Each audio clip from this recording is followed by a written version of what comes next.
Olá pessoal, tudo bem? Eu me chamo Ivan. Aqui ao meu lado está a minha digníssima esposa. Cristiane, Exatamente. Nós moramos no Rio de Janeiro ainda. ainda, exatamente. Em breve estaremos saindo desse caos, mas já há muito tempo atrás, para ser exato, em 2013, nós vivemos uma experiência muito marcante na nossa vida. Nós somos cristãos e gostaríamos de compartilhar com vocês a história que nós vivemos. Na época nós até tentamos, não é, amor? Gravar um vídeo sobre toda essa história. Foi uma época que a gente estava tudo muito recente, mas câmera ruim, áudio ruim, iluminação péssima, a gente não tinha ideia de como A gente fazer. fez um vídeo assim de só 2 horas. Exato, que a gente Aí, contou todos os detalhes de tudo e assim, e realmente ficaria muito difícil de conseguir alcançar as pessoas, né? Mas nós aí na época a gente desanimou, né? Quando viu o desanimamos, resultado. exato, e a gente achou que não ia fazer nada bom para que pudesse ser divulgado, mas aí nós mudamos de ideia. Um amigo nosso comentando sobre essa experiência conosco, ele acabou despertando para a gente, né, nos nossos corações, o desejo de divulgar isso. Então a gente espera que vocês consigam ser alcançados, né? Pelo Deus que fez esse milagre, que é o Deus da nossa vida, que conduz a nossa vida, que é um Deus presente, poderoso, que se importa, né, com os detalhes da nossa vida. Exatamente. Vamos tentar, claro, não fazer um vídeo de 2 horas, mas eu acredito que fique entre 10 e 15 minutos, acho que é o suficiente, Espero certo? que menos, né, para as pessoas se animarem a assistir. Não, mas 10 minutos dá para assistir, tá certo? E aí a gente vai contar para vocês então um pouco dessa nossa história, que sirva para as famílias, para os casais, para as pessoas que pensam em ter filho ou que passaram ou que passam por um problema que nós passamos. Ok?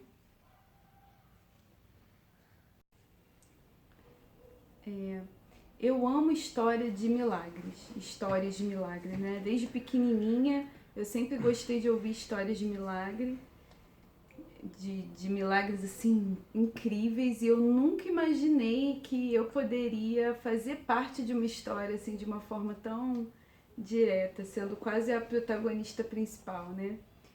Então, em 2013, a gente tinha 4 anos de casado e a gente decidiu que precisava ter alguém pra gente poder dividir o nosso amor um pouquinho, né? Muito amor pra dividir, a gente falou, a gente quer ter um bebê. É aquela história de 1 mais 1 igual a 3. E aí a gente engravidou, né? Logo, graças a Deus. Né? Diz que pobre engravida rápido, é verdade? É verdade. Não tenha dúvida disso. E aí, uma gravidez super desejada, planejada, cuidada, né? Com ácido fólico, antes da concepção e tudo É mais. importante dizer, né, que a minha esposa é enfermeira, então assim, ela com certeza vai usar vários termos, como ácido fólico. Eu sei que é uma Mas coisa as importante, então, gestantes assim, sabem o que sabe, é isso. exato, mas os maridos não sabem dessas coisas, então assim, É né? um remédio importante para a formação do bebê, Muito uma obrigado, vitamina, né? muito obrigado, pode continuar. E aí, o que aconteceu? A gente ficou muito feliz com aquela gravidez, muito grata a Deus.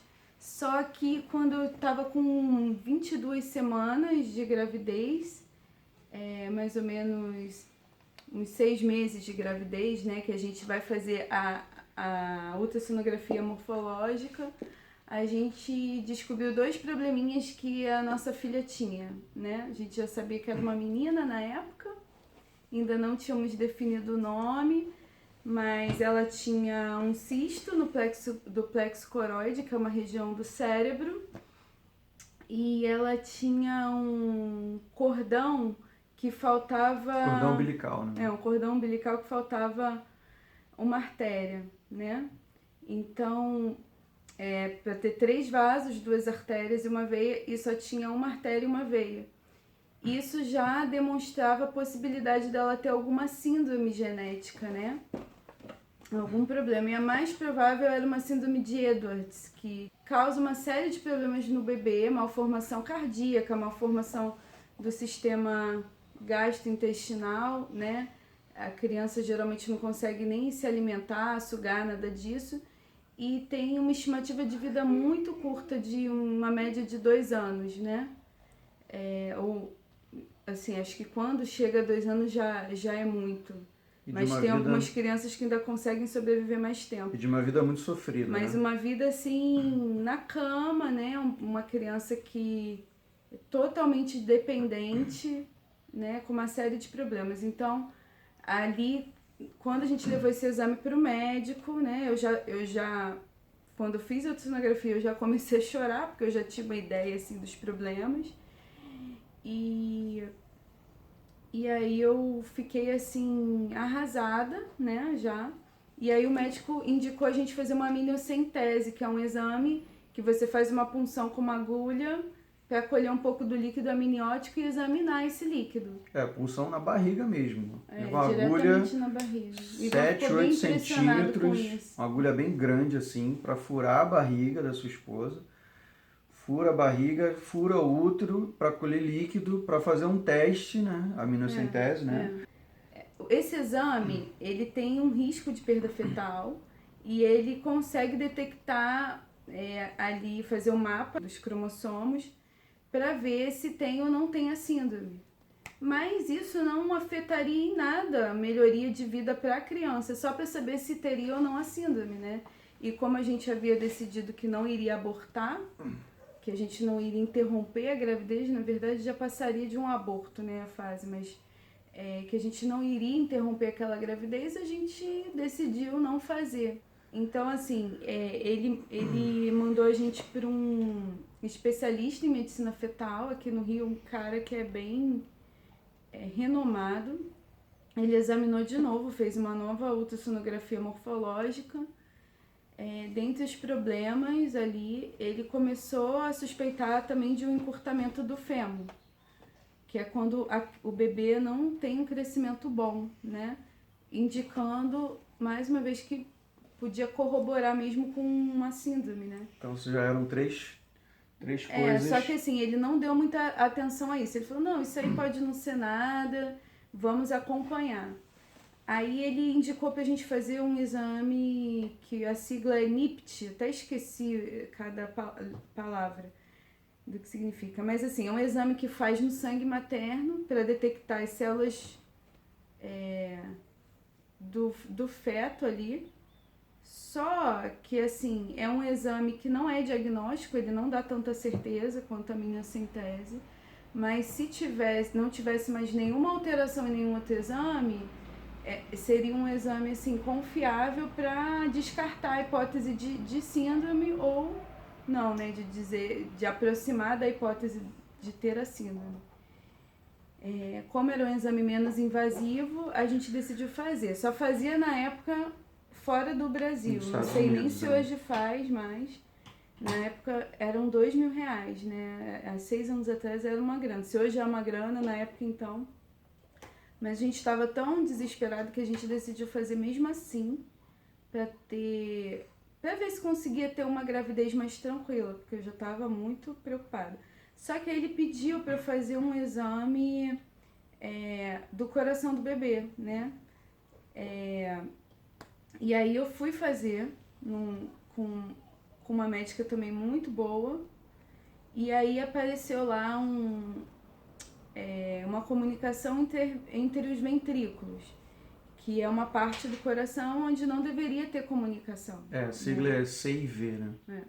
No átrio é normal ter comunicação durante a gestação e até um pouquinho depois que o bebê nasce, mas nos ventrículos não é normal. Então era um forte indicativo de que aquela criança tinha algum problema, né? Então quando eu levei esse resultado, e eu já sabia disso pro especialista, ele falou que não daria mais para fazer o NIPT, não seria um exame confiável, né? E nesse dia, né, do exame do coraçãozinho, eu fiquei muito mal, né? Minha irmã foi comigo, na época ela não dirigia, eu voltei para casa chorando o trajeto inteiro. de desespero mesmo. Foi Eu um não momento pude estar de presente nesse exame. muito desespero, né? A gente não esperava que ia dar nada de errado, né?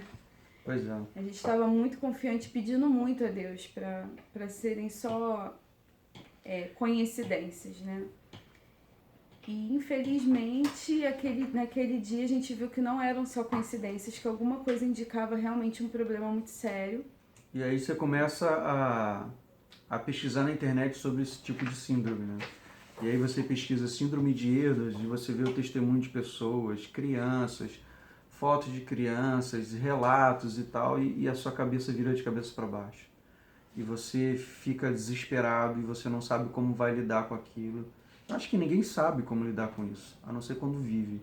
E tenta, de alguma maneira, se desdobrar emocionalmente e psicologicamente para lidar com isso, mas realmente acho que foi a fase da nossa vida mais tensa e mais complicada. Com certeza até agora foi o pior vale que a gente já passou, o pior deserto. É muito angustiante e eu tava tão mal que eu não conseguia fazer mais nada, assim, eu não conseguia dormir direito. Eu dormia 2 horas por noite no máximo e ficava vagando pela casa, chorando, arrasada. E eu queria dormir porque era o único momento que geralmente eu nem pensava no assunto, apesar de às vezes sonhar com isso, né? Mas era o momento que eu conseguia esquecer daquilo e eu não tinha essa possibilidade mais de dormir porque a angústia me tirava o sono. Eu pedia, Senhor, me devolve o sono, por favor, que eu não aguento mais. E eu fiquei tão mal que eu precisei entrar de licença porque eu já estava até preocupada de naquela confusão mental que eu tava, com privação de sono, fazer alguma coisa errada no trabalho sem querer, né? Porque a gente lida com medicações, com vidas humanas e é muito sério isso, então eu fiquei com medo, pedi um afastamento e graças a Deus eu consegui o afastamento. E foram dias e meses assim de muita angústia, né? Foi. E aí, nesse período, a minha irmã teve ideia. Cris, vamos fazer uma semana de oração pela Gabriele, que aí já tinha o nome, era Gabriele, né? Exato. E aí eu falei, porque Gabriele significa enviada por Deus, né? Já falamos da corda centésima? Eu acho que não, né? Sim. Eu esqueci de falar que quando a gente voltou nesse especialista, O exame de coração. ele já não indicava mais fazer amniocentese, indicava fazer cordocentese. Que é pior ainda. Que é um exame mais invasivo, porque a punção tem que ser no cordão umbilical. Para colher sangue, né? exato. E a gente quase fez o exame, mas ali na antessala, né? A gente conversou e a gente decidiu não fazer, porque a gente não iria interromper a gravidez, né? Uhum. E aí... Você tem uma noção, você tem que e assinar... aquele resultado não iria Exato, mudar em a nada nossa decisão. Para a melhoria dela, né? Só iria fazer Com que a gente soubesse, se ela tem realmente tem uma síndrome ou não, mas que os indícios e aí eram a gente de ia que... submetê-la submeter a mim a um procedimento invasivo, sendo que aquilo não ia modificar nada. Exato. Aí a gente decidiu não fazer. Você tem que assinar até um termo para... Todo procedimento médico tem, assim, né? Um termo assina, de compromisso, de né? morte fetal e tudo mais, entendeu? Lembro Risco de infecção. Que era 7% de chance. 7% para mim é muita coisa. Perda fetal de interrupção da gravidez. E aí, em cima da hora mesmo de fazer o exame, o médico preparado, uma equipe lá e tudo mais, de residentes para acompanhar o exame e tudo mais, nós decidimos não fazer. E eu lembro muito bem, né, que o médico na ocasião foi muito respeitoso, foi uma pessoa muito compreensiva. Não foi, amor? Foi. E nós pudemos falar para ele que a gente decidiu não fazer o exame, que a gente ia confiar em Deus, seja qual fosse o resultado, o andamento da história. E a gente via, assim, ele foi muito compreensivo, mas a gente via na feição dos médicos, assim, quando conversava com a gente, eu podia ver no rosto dele a nossa angústia, o nosso desespero, né? A gente chorava quase que o tempo todo, porque cientificamente tinha todos os indícios de que realmente a nossa filha teria algum problema muito sério, entendeu? Porque na ciência não tem tantas coincidências juntas assim. Todos eram riscos. E se o médico pudesse falar assim, olha, o que você acha? Ele falou assim, síndrome. Enfim, aí minha irmã teve a ideia de fazer semana de oração, a gente decidiu fazer lá na minha igreja. E aí a gente convocou os anciãos, né? Nós somos cristãos adventistas do sétimo dia. Convocamos anciãos para estarem ali presentes na direção da igreja. E a gente começou a fazer aquela semana de oração. Nisso, muitas pessoas já estavam sabendo, foi uma corrente de oração pelo mundo inteiro, que pessoas de fora, amigos nossos que moravam fora, estavam orando por nós e levando os pedidos para as igrejas, a nossa igreja orando muito, né? Irmãs que estavam jejuando por nós, uma irmã que fazia oração pela gente de hora em hora. E aí, assim, duas coisas que me marcaram muito nesse período aconteceram, né? Uma foi que a minha irmã, ela estava pedindo muito a Deus pelo milagre, e ela conta que ela estava no quarto dela orando, pedindo ao Senhor pelo milagre pela sobrinha dela. Ela disse que naquele dia, o meu sobrinho, que tinha quase 2 anos de idade, e era muito espuretinho, ele ficou calmo, quietinho, deixou ela orar. E ela disse que entrou numa conexão com Deus muito grande, muito forte, e sentia ali a presença de Deus, e ela implorando por aquele milagre. E ela falou que até uma coisa sobrenatural aconteceu, que foram as bolsas dela que estavam guardadas, caíram meio que voaram do lugar, né? Do lugar, né? E assim, ela interpretou aquilo como inimigo tentando interromper aquele momento ali que ela estava recebendo de fato o poder do Espírito Santo, né? E aí ela pediu um sinal para Deus, e ela falou assim: Senhor, se de fato o Senhor estiver fazendo um milagre na vida da minha sobrinha, eu queria que o Senhor, por favor, fizesse a minha irmã conseguir dormir essa noite, porque já tem várias noites que ela não consegue dormir. Isso foi de uma sexta para um sábado. Aí ela me ligou no sábado pela manhã, né, assim, muito ansiosa. Ela: Cris, como é que foi sua noite? Aí eu respondi pra ela: Carla, eu não sei o que aconteceu, eu até me emociono só de lembrar, mas essa noite eu consegui dormir a noite inteira. Alguma coisa aconteceu. E ela falou: eu sei o que aconteceu, fui eu que pedi a Deus por esse resultado, né, por esse sinal. Aí ela me explicou tudo, né? E eu fiquei muito emocionada, mas eu ainda não conseguia acreditar que Deus estava fazendo um milagre, porque tudo dizia o contrário, sabe? Além disso, a minha cunhada, um pouco antes desse período, ela não estava sabendo do que estava acontecendo com a gente, porque o Ivan achou melhor. Ele não queria ficar falando muito para as pessoas. Não queria expor, né, a situação. E não falou para minha cunhada, né? Porque quando você expõe, todo mundo fica perguntando o tempo todo. E isso é muito desgastante. É muito desgastante mesmo.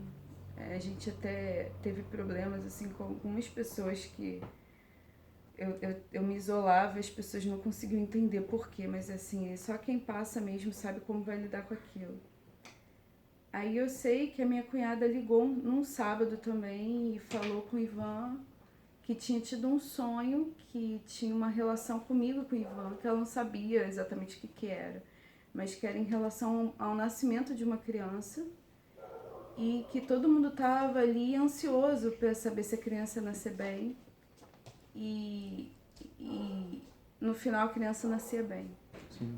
E aí o Ivan ficou emocionado e falou para ela: então deixa eu te contar o que está acontecendo. Aí contou, ela: então com certeza é porque Deus já está agindo nisso, né? Eu lembro que eu tive um sonho também de que estávamos viajando, e normalmente a Cris sempre viaja do meu lado, né, no banco do carona, no carro. E no sonho, a Cris não estava do meu lado, a Cris estava atrás. E eu me virava e eu via a Cris olhando para trás na diagonal. E quando eu virava mais um pouco, eu via uma cadeirinha de bebê e um pezinho de criança, entendeu? E isso me confortou bastante, porque a gente passou a ter certeza de que a gente não estava sozinho. na verdade, o Ivan, né? Porque eu me senti muito sozinha nesse período, sabe? Assim, Não. Eu me apeguei muito à fé no você Senhor. tem um bebezinho ali dentro e tinha a possibilidade dela morrer dentro do meu útero, sabe? Era muito tenso quando ela ficava muito tempo sem mexer. Assim, eu acho que mães que passaram por abortos ou passaram por situações semelhantes como a minha conseguem ter um vislumbre, assim, do que eu estava passando, podia entender um pouco quando você tem a gestação que você espera muito alguma coisa acontecer, né? E a gente recebeu também muita visita de irmãs. Tinha uma irmã nossa que falou pra gente que já não orava mais pela Gabriele, porque sabia que Deus já estava fazendo milagre, mas que orava por mim, para eu conseguir receber, né, aquela certeza e ficar bem, né? E aí o que aconteceu? Durante essa semana de oração, acho que uns dias antes da semana de oração, eu tive um sangramento, um pequeno sangramento. Foi uma semana depois do dia que a gente faria a cordocentese. E o sangramento não identificou absolutamente nada, ninguém entendeu. O Ivan falou que Deus é que estava limpando já ali, já estava consertando tudo. Porque a Cris perdia um pouco de sangue e por vezes viam pequenos coágulos, entendeu? Mas era uma quantidade bem pequena. Mas eu comecei a dizer que era Deus que já estava começando a operar ali, operar e tirar o que tinha de ruim na nossa filha. Tinha. Fé, né? A fé de um pai. Porque assim, né, essas coisas ruins que acontecem são consequências do pecado, né? Não é que uma criança especial não seja uma bênção, mas assim, é consequência do pecado. Deus nunca planejou pra gente, né, que a gente tivesse que passar por isso. Qualquer família, né, que talvez passe por situações dessas, no final vê que a criança de fato é uma bênção. Sim, sempre é. Mas pra gente aquilo ali tava muito difícil mesmo, né, de aceitar, porque a gente sabia que aquilo era uma consequência do pecado. E João acordou. João acordou. E aí, eu sei que alguns dias depois desse sangramento, eu tive uma perda de um líquido rosa em pouca quantidade. E aí fui à emergência, descobrimos que eu tinha rompido a bolsa. Perdi até o casamento de uma grandíssima amiga, que eu ia ser madrinha por causa disso. Vai interromper um pouquinho? Vou pegar o João. O Ivan foi pegar nosso caçula, então vou continuar aqui. E aí eu tive nessa perda de líquido, fiquei internada. Os 5 dias foi o período dessa grande amiga, Thaís, que estava casando. E foi assim um momento bem difícil, porque eu recebi o meu obstetra, né, foi fazer uma visita lá. E eu olhei no olho dele e eu vi assim um olhar de pena, sabe? Tipo, poxa, por que tá acontecendo isso tudo? Mas uma pena assim de uma pessoa que tem empatia, tá se colocando no lugar, porque ele é um médico muito humano, né? E aí ele olhou assim e falou, tipo, não sei por que isso tudo tá acontecendo, mas já foi tentando desconversar para me dar uma animada, mas eu vi ali que no olho dele, ele tinha certeza que ela tinha algum problema, porque, como o Ivan falou, eram muitas coincidências num bebê só, pra serem só coincidências, né? Tipo assim, qual é a probabilidade de uma criança ter um cisto no cérebro e não ser nada? 0,000. Aí você soma qual a possibilidade de ter uma artéria umbilical única e não ser nada? Soma mais não. É 0,000. A chance. Você vai multiplicando a gestação com 30 semanas e a bolsa romper. Qual a probabilidade disso não ser nada? Né? E vai somando com tudo, é uma probabilidade praticamente nula, né? Os estatísticos que entendem um pouco melhor disso. Bom, precisei trazer o João para mamar. João é o nosso caçula, daqui a pouco a gente vai apresentar a família completa. Mas enfim, eu fiquei internada então, né? Com 30 semanas, tudo indicando que era um problema sério. Eu não entrei em trabalho de parto. E com 34 semanas foi feita a indução do parto. Eu queria um parto natural, aquela coisa toda, mas não foi possível, né? Diante das coisas que aconteceram. Falou isso na geração? Falei. Ótimo. E eu não queria... E nessa altura do campeonato, a gente nem estava mais me importando se ia ser parto normal, se ia ser cesárea. Enfim, eu queria que aquilo se resolvesse logo, né? E aí a gente foi pro hospital, fazer indução e tudo, eu entrei em trabalho de parto. E aí a Gabriele nasceu, né, eu estava na banqueta, foi um parto muito bonito, muito humanizado. Eu estava lá, acompanhei tudo de pertinho. Ivan cortou o cordão como ele queria, né?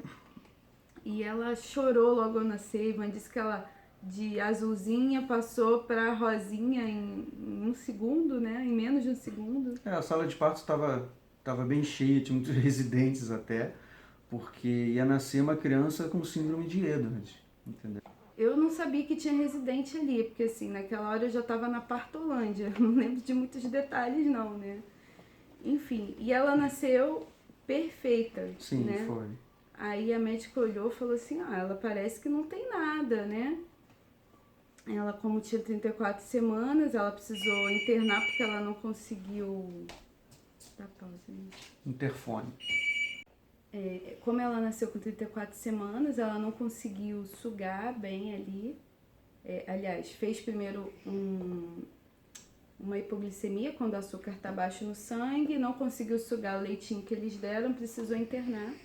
Acabou ficando 10 dias na UTI porque fez uma icterícia, né, que prematuro faz muito mesmo. E uma icterícia fisiológica, graças a Deus. Mas... acho que não foi fisiológica, não. Tá, não tem problema. Mas a Enfim, questão ela é que fez ela nasceu bem. uma icterícia, precisou fazer banho de luz, né? E aí, nesses 10 dias, ela fez uma série de exames lá dentro.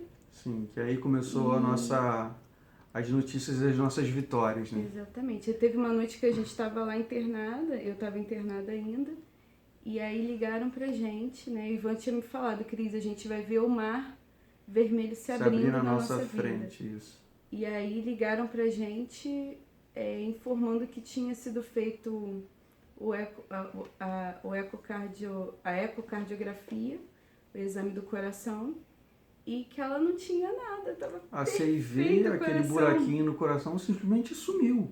Sumiu. Que assim, quando some, leva muito tempo. Sumiu na nossa filha. Tanto que assim, que quando ela estava internada lá na UTI, na incubadora e tudo mais, a pediatra, ela falou assim, olha, eu quero que vocês tragam para mim todos os exames que vocês fizeram durante a gestação. Todos, sem exceção. Que eu quero olhar, porque a criança que está na minha frente não é a criança que os exames dizem que é.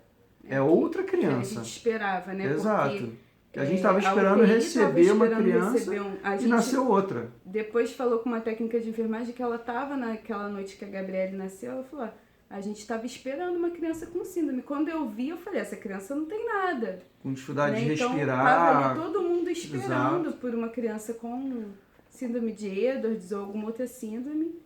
E foram todos surpreendidos, né? Graças ao bom Deus, que é tão poderoso. E no quarto, quando a gente recebeu esse telefonema, a gente chorava. E foi muita alegria, ligando para todo mundo de madrugada. O encurtamento de fêmur, eu esqueci de falar, que nos outros exames que a gente fez, mostrava o encurtamento de fêmur mesmo, estava cada vez menor em relação aos outros ossos, exato, né? E aí a médica que estava acompanhando ela mais diretamente pediu para ver os exames. Gente, não entendo, ela tem um fêmur normal, tamanho de fêmur normal, o coração normal. A única coisa que ainda tinha era o cisto do plexo coroide, que foi diminuindo, e a artéria umbilical única também, né? Que poderia ter causado uma má formação nos rins e não causou nada. Não causou nada, que depois a gente teve que acompanhar a função renal dela, e tudo normal. Quer dizer, não função renal, fazer ultrassonografia, sim, né? Sim.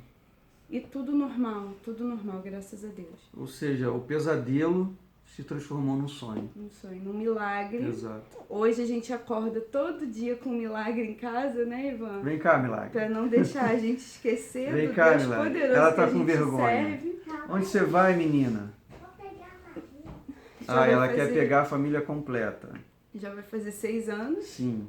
E Em nós, dezembro. e esse ano, Quer dizer, daqui a alguns dias ela já faz 6 anos. é isso. E a gente é muito grato a Deus por esse milagre, porque ela é uma menina, assim, especial, mas no sentido de ser, assim, separada por Deus, de fato, de ser uma criança Cuidado com o tripé. muito Ela quis pegar maravilhosa. a família completa. Então, assim, aqui essa é a Gabriele, levanta o rosto. Fala, Gabi. Se apresenta. Oi, oi, meu nome é Gabi. Solta a Marie um pouquinho. Vai. Fala seu nome, sua idade. Minha idade é 5 anos e O que você gosta de fazer? É. eu gosto de brincar hoje. Ah, é o que ela mais gosta de fazer, brincar. Brinca com todos os brinquedos que ela tem. Ela é uma criança muito feliz, graças a Deus, muito brincalhona, saudável, Bagunceira. bagunceira. Também tá desobedece. Na fase de começar o aprendizado da alfabetização. Exatamente. E esse ano nós decidimos que a família estava pequena. E aí chegou o João. Ah, o interfone de novo. Vai lá, filho, atender.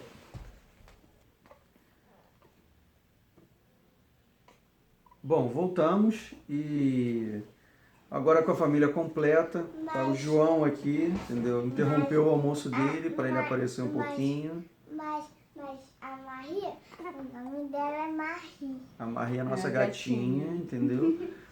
E o objetivo desse vídeo, né, com muitas interrupções e tal, é dizer para vocês que nós cremos num Deus vivo, entendeu? E que Ele presenteou a nossa fé com um milagre, de que tudo indicava de que a nossa filha seria uma criança sindrômica, entendeu? Os médicos tinham certeza disso, os médicos esperavam por isso. Os exames mostravam isso, e foram muitos exames, não foram um exame só, foram muitos. Mas Deus surpreendeu a todos, inclusive a gente, e honrou a nossa fé. E eu tô esquecendo de um detalhe importante. Qual detalhe importante? Fala rápido. Então, o que acontece? A gente não sabe exatamente por que algumas orações são atendidas e outras não, né? Isso, eu ia falar disso agora. A gente tem muita dificuldade, às vezes, de entender quando Deus diz não pra gente. A gente não sabe exatamente o motivo, porque Deus disse sim pro nosso pedido, né? Mas quando a gente estava na semana de oração, eu me lembro que o pastor teve imposição de mãos dos anciãos e a Gabriele mexeu ali. E eu lembro que o pastor, que é o pastor Anderson, que a gente ama muito esse pastor, que visitou a gente, deu maior apoio nesse período, ele falou pra gente o seguinte: Cristiane e Ivan, vocês vão receber a bênção que vocês estão pedindo, mas vocês não têm ideia da responsabilidade que vai recair pela mão de vocês, porque essa criança que está no ventre da Cristiane, ela vai ser uma missionária, ela vai levar para as pessoas a mensagem de Deus, ela vai ser uma serva de Deus que vai sair pregando a palavra de Deus.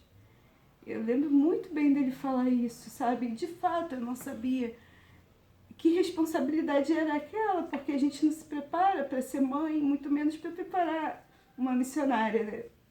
É uma responsabilidade, assim, muito grande mesmo, né? Porque, assim, é moldar um caráter, né? Em desenvolvimento, nesse mundo tão mau. Um caráter que seja, assim, que ame ao próximo, né? De maneira a dar a vida mesmo pelo próximo, para poder levar a mensagem de salvação que todos nós precisamos, né, na Terra. E as pessoas estão tão sedentas. Mas, enfim, eu lembro muito bem do pastor ter falado isso, que a gente esquece muito das coisas. Mas estamos muito, muito gratos a Deus e pedindo cada dia mais, assim, a sabedoria do Senhor, o Espírito Santo, né, em nossos corações, para transformar nossas vidas de pecadores, né, para que sejamos cada vez mais parecidos com Cristo, né? Que esse é o grande objetivo que Deus tem para nós. Ele quer nos restaurar por completo, né? desde que o pecado, a maldade entrou no mundo, Ele quer nos trazer de volta para aquela condição em que o ser humano foi criado, de perfeição. Exatamente. De semelhança, né, com o caráter de Cristo. Até que a gente chegue no grande dia que Jesus vai voltar e vai nos levar para morar no céu. E é isso que a gente acredita, porque se esse mundo for só isso aqui que está aqui, esse tanto de injustiça, de maldade, eu acho que não vale a pena, né? Sim. Então, nosso tempo já está acabando e o vídeo ficou maior do que a gente queria, mas a gente espera que sim, alcance você, que você tenha sempre fé em Deus, nunca duvide do amor de Deus, mesmo quando a resposta dele for não, que tivemos já alguns nãos na história da nossa família, e não deixe de amar a Deus, não deixe de buscar o Senhor, não deixe de crer nele, porque ele é um Deus vivo, não é, filha? Uhum. É isso aí. Então, nosso abraço a todos e assim que possível a gente volta falando mais da nossa família.